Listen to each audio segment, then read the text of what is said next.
जनता party जितना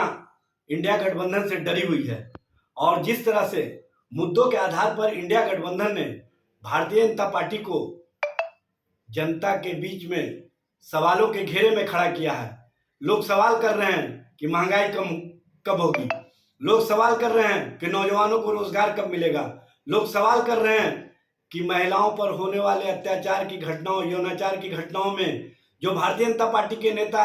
लिप्त रहे, संलिप्त रहे, उनकी गिरफ्तारी कब होगी। लोग सवाल कर रहे हैं कि देश में गरीबों की संख्या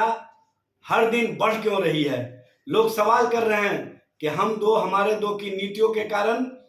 दो उद्योगपति घरानों को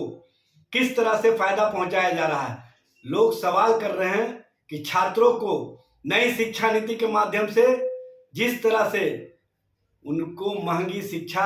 उपलब्ध करा करके उच्च शिक्षा से वंचित किया जा रहा है और शोषितों, वंचितों,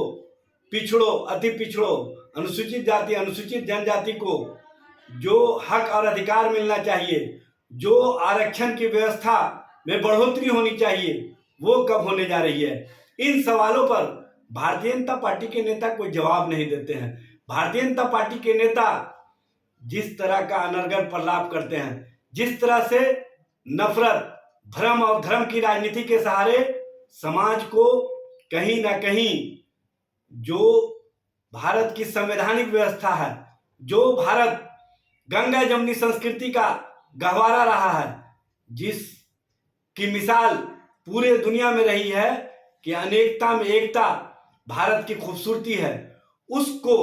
कमजोर करने के लिए जिस तरह की भाषा और जिस तरह की बातें भारतीय जनता पार्टी के द्वारा प्रचारित की जा रही है और लोगों के बीच कहीं ना कहीं जो परोसने का काम किया जा रहा है, ये पूरी तरह से सही नहीं।